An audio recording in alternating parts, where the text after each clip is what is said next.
Hi hello ನಮಸ್ಕಾರ ವೀಕ್ಷಕರೇ, ಸ್ವಾದಿಷ್ಟ ಕಿಚನಿಗೆ ಸ್ವಾಗತ. ಇವತ್ತು ನಾವು ಮಾಡೋಣ ಬನ್ನಿ ಬ್ರೆಡ್ ಉತ್ತಪ್ಪ. ಹಾಕೊಳ್ತೇನೆ. ನಂತರ ಒಂದು ಸ್ವಲ್ಪನೇ ದಹಿ, ಅರ್ಧ ಟೀ ಸ್ಪೂನ್ ದಹಿಯನ್ನು ತಗೊಳ್ತೇನೆ. ಅರ್ಧ ಟೀ ಸ್ಪೂನ್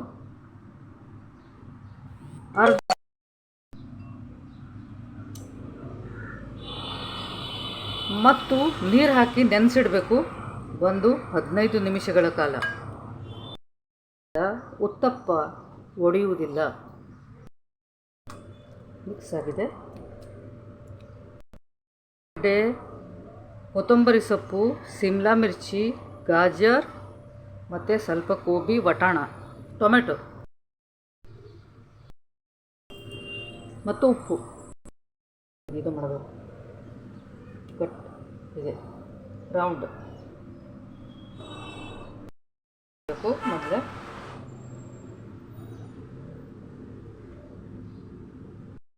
ಹೋಗಬೇಕು. ಈಗ ಇದರ ಒಳಗೆ ಹಾಕ್ಕೊಳ್ತೇನೆ.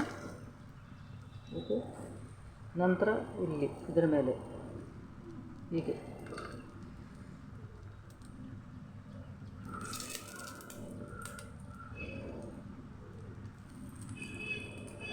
ಮತ್ತು ಬಾಕಿ ಉಳಿದ ಇದು ಉಂಟಲ್ಲ ಉಳ್ಳಾಗಡ್ಡೆ ಎಲ್ಲ ಸ್ವಲ್ಪ ಸ್ವಲ್ಪ ಇದ್ರ ಮೇಲೆ ಹಾಕಬೇಕು. ಕೊತ್ತಂಬರಿ ಸೊಪ್ಪು,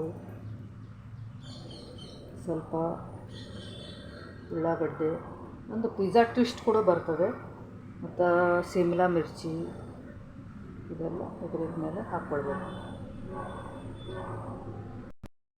ಈಗ ಒಂದೊಂದಾಗಿ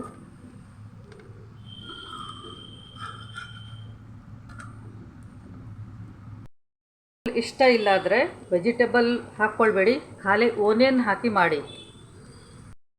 ಕೊಟ್ಟರೆ ಸಣ್ಣ ಮಕ್ಕಳು ಕೂಡ ತುಂಬ ಇಷ್ಟಪಡ್ತಾರೆ, ನೋಡಿದ್ರೆ ತಿಂತಾರೆ. ರೆಡಿಯಾಗಿದೆ. ಈಗ ಎರಡೂ ಕಡೆ ನೋಡಿ ಹೇಗೆ ಆಗಿದೆ. ಸ್ವಲ್ಪ ಕ್ರಿಸ್ಪಿನೆಸ್ ಕೂಡ ತುಂಬ ಚೆನ್ನಾಗಿ ಬಂದಿದೆ ಅಲ್ವಾ. ಈ ಡಿಶ್ನಲ್ಲಿ ತಗೊಳ್ತೇನೆ. ನೋಡಿ ಎಷ್ಟು ಕ್ರಿಸ್ಪಿ ಆಗಿದೆ, ನೋಡಿದ್ರಲ್ಲ. ಎರಡೂ ಶೇಪಲ್ಲೂ ಕೂಡ ನಿಮಗೆ ಮಾಡಿ ಕಾಣಿಸಿದ್ದೇನೆ. ಮತ್ತು ಇದರ ಮೇಲೆ ಈಗ ನಾನು ಟೊಮೆಟೊ ಸಾಸನ್ನು ಹಾಕ್ಕೊಳ್ತೇನೆ. ನೀವು ಹಚ್ಕೊಂಡು ತಿಂದರೂ ಅಡ್ಡಿಲ್ಲ. ಹಾಕ್ಕೊಂಡಿದ್ದೇನೆ. ನೀವು ಕೂಡ ತಪ್ಪದೇ ಮಾಡಿ ನೋಡಿ, ಟ್ರೈ ಮಾಡಿ ಮತ್ತು ನಿಮ್ಮ ಅಭಿಪ್ರಾಯವನ್ನು ನಮಗೆ ತಿಳಿಸಿ ಹೇಳುತ್ತಾ ಇವತ್ತಿನ ಒಂದು ಎಪಿಸೋಡನ್ನು ಮುಗಿಸ್ತಾ ಇದ್ದೀನಿ. ಇಂಥ ಒಂದು ಹೊಸ ಹೊಸ ರೆಸಿಪಿಯೊಂದಿಗೆ ಮತ್ತು ಭೇಟಿಯಾಗೋಣ. ಅಲ್ಲಿವರೆಗೂ ನಮಸ್ಕಾರ. Thank you. ಚೆನ್ನಾಗಿದೆ ಅಲ್ಲ, ಟೇಸ್ಟ್ ಕೂಡ ಅಷ್ಟೇ ಚೆನ್ನಾಗಿದೆ.